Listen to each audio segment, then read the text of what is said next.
Former police commissioner and now political leader of the National Transformation Alliance, Gary Griffith, and again another no stranger to the news media, Mr. Watson Duke, political leader of the Progressive Democratic Patriots, and you may know him in his role as the PSA boss. Good evening, gentlemen. How are you all? Good evening. Good evening.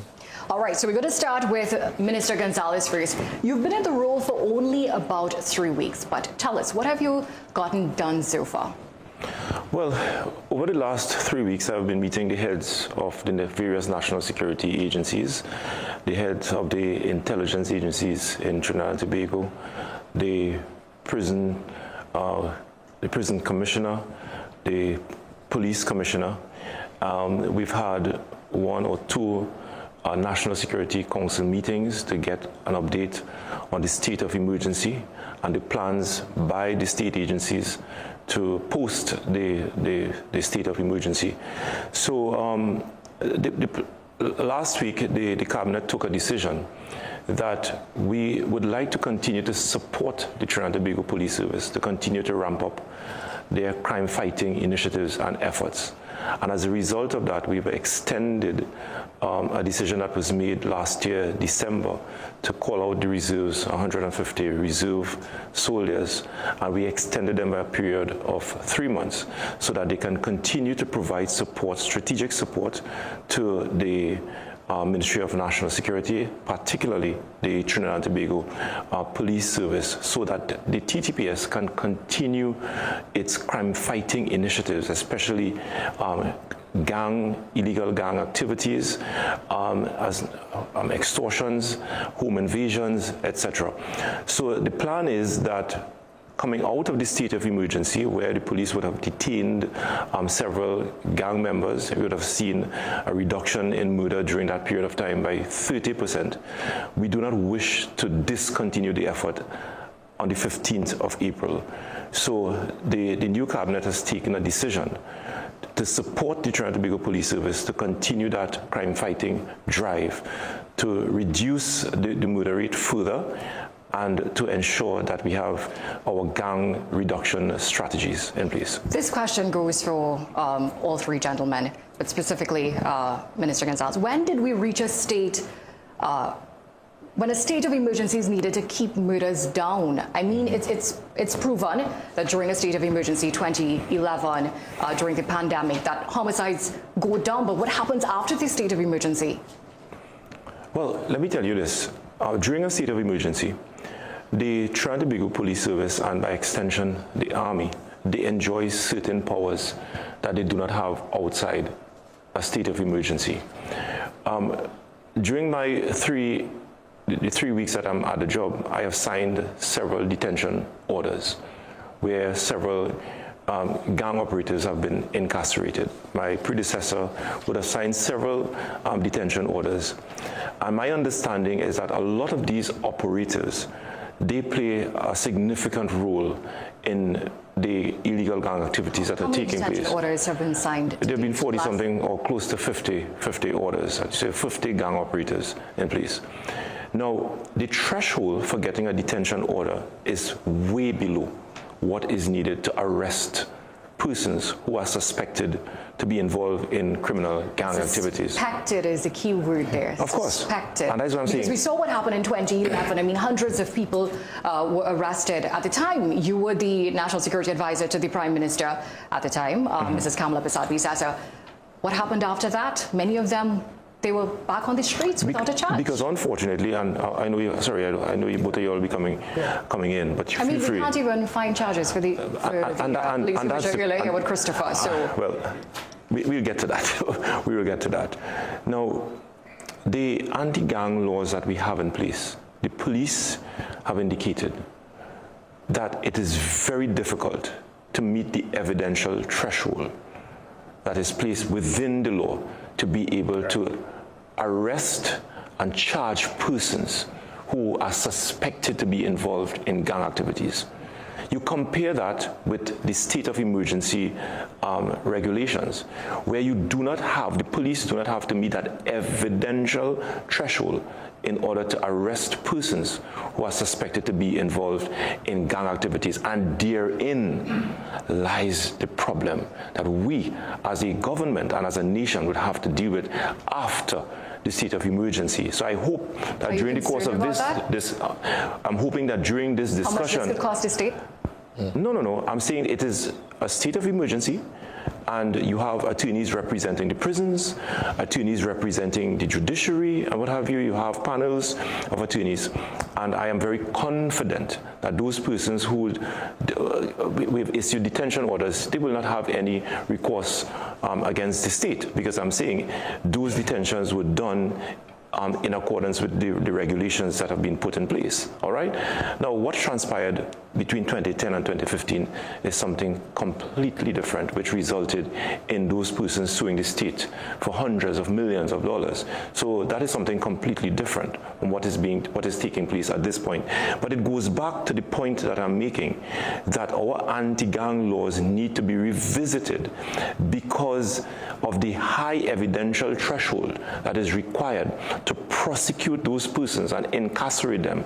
And as a result of that, the police in many instances have expressed their challenges in enforcing those laws and to contain illegal gang activities. We'll get to that in a bit. Mr. Griffith, there was something you wanted to add. Yeah, this man is sounding so good. Sounds like a true Minister of National Security. It is going to hurt me so much to have him replay. I will be replacing him on April 29th. The man sounds so good. He knows his work. I mean, when he was in the National Security Council, I said, why is this man not the Minister of National Security? But instead they gave me Sleepy to work with as the Commissioner of Police. But the problem with gang activity, that started since 2006, when it is that the then PNM government, they decided to turn community leaders, gang members into community leaders, and therein lies the problem. In 2010, when I was the National Security Advisor, I was in Space Mountain in Orlando. I told the Prime Minister then that a state of emergency is not a crime-fighting tool. It is not going to work. She didn't listen to me, and that therein lies the problem. We've seen the problem. When it is exactly as the minister said, the threshold for persons to be arrested under the anti-gang legislation. I made the recommendation just about 2006 when I was in the Congress of the People, and Martin Joseph agreed to it. Make it illegal to be in a gang. That's when I brought in Mayor Rudy Giuliani to Trinidad and Tobago. But it is so limited, it is virtually impossible. It is easier to arrest the person for a criminal offense of money laundering, human trafficking, murder, than to arrest the person for gang-related activity. And why is that? And I think this is a good time to plug in something I heard on the political platform. Roger Alexander, I'm sure you all are familiar with him, the UNC's candidate. He mentioned that, the police service, they are using resources that are very archaic.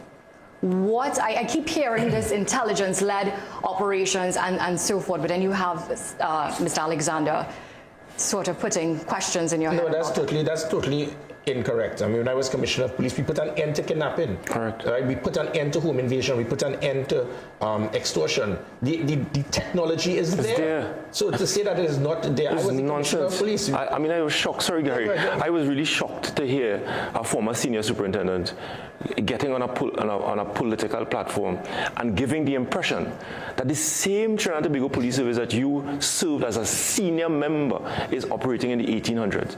I mean, it is absolutely ridiculous, because as Minister of National Security within that 3-year period, I was able to visit Knowsley Building and to see the technology that is available. I'll tell you this, but listening to the heads of our intelligence agencies, I'll tell you, Darian Watts, one of the things that came out of the state of emergencies is that all of the heads of the national security agencies are saying that the siloed way of operation has been broken down, because they are now speaking to each other. They are now sharing intelligence. And as a result... And this started to happen when? Well, it started happening during the state of emergency, because they were now forced to sit together on a weekly basis to share critical intelligence information that resulted in successful operation in the field. Because you can't have operation taking place without intelligence that you can rely upon. So I'm hoping that we can get into that. But getting back to Mr. Roger Alexander, I tell you that is absolutely, that is nonsense, because the resources are there. There are a number of areas that the resources should be augmented and supported and what have you, vehicles, etc., so that you can have presence on the streets and in communities. Some who argue with that, huh? There's some who tell you every time you call a police station, they don't have a vehicle. It happened to me a couple of weeks ago. It's a management problem. It was not 2018 or 2021. We had the resources, and again, it's unfortunate. I don't like trying to commend people who I'm going to try to replace in government. But are you planning to team up with somebody? No, but at that time, Minister Stuart Young gave me the leeway to be able to transform the police service. And you know that. Within less than 5 minutes, you were getting a response. We had technology that even NYPD was shocked. We had real-time video footage from vehicles getting back to a national operations center that had 17,000 cameras. So to say that we don't have the technology, we had things that even police services in other parts of the world don't have. All right, so we need to bring in Mr. Watson Duke into the conversation. He's been waiting very patiently. Mr. Duke, we've been hearing that gangs from Trinidad have been migrating to Tobago. I mean, Tobago recorded its highest murder toll last year. Do you feel as though Trinidad's crime situation is overshadowing Tobago's? No, it's not. Explain. Crime in Trinidad is a social problem that results from a degradation of family structure and social structures, etc. In Tobago, the family structure is a little bit more different, it's a little more put together. And so it has to do a lot with idleness. Idleness, rather than family structure, is a large contributor to crime. And media play a great role in promoting crime and criminality. The media? Yes. How so? When a person hear their news story coming over the news, they're excited, they call the boys, watch, hear that. And then when we don't report that a murder has happened, people tell us you all are hiding what's happening in the country. When you all don't report the media, the crime, you all give the police time to get the crime solved. We have to take the spotlight off whatever, you know, and deal with crime almost very secretly, very in a kind of undercover manner. I think that when we highlight these things, a big front page, people get credit for that. They stick it up in the house. They say, I put it down. So we have to stop glorify criminality and crime as a big thing. I would like to see laws placed upon the media for glorifying crime. Like, let the police. So you don't think when you see crime headline, it's not a moment of reflection for us as a society that this is happening and we need to do something? Progressive society doesn't do that, you know. And that's why we are stuck in the mud. We are glorifying for likes and ticks and this kind of stuff. So you even think even listening to will like a post simply because it's a crime-related headline? Well, people don't even know what to like again. They say a man get licked down and it's 1,000 person like it. You don't even know if you like it or if you like the fact to report it. Just liking anything on social media these days. But I'm saying this, even the fact that Mr. Griffith and my colleague here is speaking about all this technology, I don't even think we should mention that here. We shouldn't have to justify anything to anybody. Your technology is private. What you don't know keeps the bandit dumb. And I heard you speaking about fighting crime. That's a wrong perception. We have to stop fight crime, right? We have to stop crime, not fight it. Stop crime. When you stop crime, crime will eventually die. You have to stop it. Last year, you told the media that you wanted to go around to the different communities to understand what has been happening and what's causing crime in Tobago. What did the people tell you? I could tell you. It's a lack of employment, lack of people putting their brain to proper use to benefit the society. Something that makes a man or a woman less than a human being. They become an animal.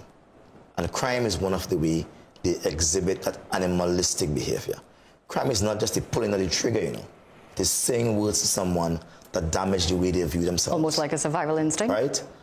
But I'm not even going there. I'm not saying crime is not just pulling the trigger. Sometimes you could kill someone with your words. You could kill their dreams and write them off. So there are too many people sitting down at home, all educated, ready to demonstrate their capacity to work and build a country. And they do nothing. And then you pass them out and then you wipe them off. When they feel like rejects, they respond like rejects. So we have to start seeing society as a whole, creating more opportunities. We told our children years ago that the value of their life, the future, is in their book bag. Not anymore. children are graduating, coming home with their subjects, degrees, and there's nothing to do. One woman told me she went for a job in Tobago, 15 subjects pursuing a degree currently. That's a normal clerical job. And you know they said to her, you can't get a job unless you know someone and that person knows you. Try and sign up for CPEP. She said she burst out in crying because they kill her dreams. Psychological damage. Yeah, so I'm just saying that we have to approach it differently. The media must approach it differently. In countries that are doing good. So the media should provide you jobs? No. Let's not go there. I'm saying the media should stop glorifying crime. You know, in a crime symposium as this, right? Do you all agree? No, definitely not for me. I think, again, being a previous Minister of National Security and Commissioner of Police, I think the media, they were very balanced. They provided me with the opportunity. I remember every Wednesday, they will have a commissioners conference, and I was able to give to the media the things that we were doing. And the media gave us that type of positive response to let the country know we were turning it around. I think what I would prefer is we can actually look at the solutions, because there, you know, many times we will speak about isolated situations. We have to look at what has taken place over the last 15 odd years. Crime is a product of opportunity. The greater the deterrent, the less likelihood persons will commit crime. We have to look, right now there's an election and people will look at options. I have been there, I've worked with the PNM, with the UNC, I've worked as a commissioner of police. And look at it. This is the most fundamental right of citizens is safety and security. Our political party is not even here. That alone shows their lack of interest or their fear because they do not have the capability to debate. They speak about the importance of national security, but the UNC in 2010 to 2013, what the country would remember them by, when I didn't have a position of authority, was Rishmi Ramnarayan, to shut down the BLIM, shut down the OPV, shut down SORT, called a state of emergency. 500 people were arrested, removed Dwayne Gibbs, and gave the country Stephen Williams. When Gary Griffith came in, everything she boasts about is what it is what she's saying about the Community Comfort Patrol, the Emergency Response Patrol, Rapid Response Unit, National Security, Special Operations Center, the National Operations Center that the minister spoke about, that is at Knowsley. Those are the things the country needs to see, and that is what, when they boast about the highest reduction in serious crime in 31 years, this can't turn around. I did the same with the PNM as well as Commissioner of Police. So we have the technology, we had the capability. It was the highest reduction in violent crime in 17 years. Let us not be fooled about it being a state of emergency, because after I left, there was still a state of emergency, and it was the highest number of murders in October and November that year. But I was given the support then by the then Minister of National Security, and the country felt safe. Crime became the number 4 concern behind health, education, and the economy. So it showed that the technology, which is, shadow Minister of National Security could say that the police did not have it. We had it. The country felt safe. You were getting that response. We put an end to kidnapping. 12 persons were actually rescued. You only see that in those television shows. We were able to use technology to pinpoint kidnappers. We stopped home invasions. We stopped the situation of extortion. So my point is, this can't turn around. You just need the political will and the capability to be able to utilize what is there in the 21st century policing to transform the police service and make the country safer. Anything you wanted to add? Yes, I just want to say that the point that Watson made is not to be trivialized. I am not one to be inclined to criticize the media, but I just want to say that perhaps the glorification of crime on our front pages may not be the approach, because it is not that it is not happening in Barbados, St. Lucia, or some of the other bigger countries in the world, but oftentimes we must look at how they deal with it compared to how we deal with it. But I'm not saying that it is one of the reasons why crime is being caused in Trinidad and Tobago, but the approach by the national media needs to be looked at in a very serious way. Gary made a point, several points a short while ago, and I was hoping that during the course of this interview, I would have raised it, but he raised it very early in this interview. Last night, I spoke in Arima, and I decided to approach the issue of national security from a different context. And I read a report, I think it was in 2022, where a Joint Select Committee of Parliament, there's a report in that Joint Select Committee of Parliament lead in the National Parliament of Trinidad and Tobago, where sitting members of Parliament were named as being involved with gang leaders in this country. As a matter of fact, one of the members of that joint select committee was a member of the United National Congress. And I recall his name because I think it's well known, Dr. Rudal Monilal. When that is happening in our country, it is not to be ignored. Don't forget one of your MPs. I'm just saying, it is not, it is a very serious matter. And I think Mr. Gary Griffith, who was the then Commissioner of Police, gave evidence before that National Security Council on information that was available to him as it relates to sitting members of Parliament and sitting members of Parliament who were members of the Joint Select Committee on National Security. Very serious matter. The report was laid.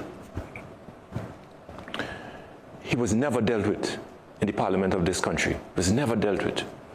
So you have that to deal with.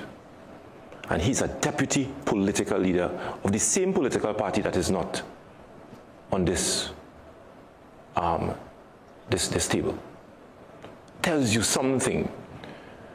David Lee represented the constituency of Pointe-a-Pierre, is on a charge, serious criminal offense. He passed through a screening committee, and he's now representing one of the UNC stronghold seats in this upcoming general election. Jack Warner, still facing extradition charges for serious crimes and criminal conduct in his dealings, and he is in the front seat of all their political meetings. Jolene John, also a senior member of the United National Congress, facing serious allegations during her conduct as CEO of the HDC. I'm telling you that when we talk about crime, we must not only talk about crime as it relates to people in Beetham, people in Laventille, people in Besson Street, people in Pinto Road. That's the thing. It's a point I am making, that we need to clean up the corridors of power in the fight against crime in this country. But it's not an allegation. I was Minister of National Security. But you hear names of people who you all are not calling, right? No, we're building a police station. But yet no charges. But you see, there's a difference. The cases reach up to a certain point. No, there's a difference with intelligence and evidence. But when you're building a police station, the biggest gang leader is behind us. And I'm telling Special Branch, take him now. We can't sue. I said, why? Because that person was given the contract to build the police station. This was done by a UNC government, and that person is in a high position next to Kamala Prasad-Biswas. And this is not Dr. Rudy Munila. This is somebody else. That is what we have to go through. When I was Commissioner of Police, I was there. We were there arresting persons. And the very next day, an individual was down at Golden Grove, making sure that person will get on bail to get back out onto the streets. He's a candidate now in the UNC. Another one wanted to have. She wants to have a relationship with every gang member.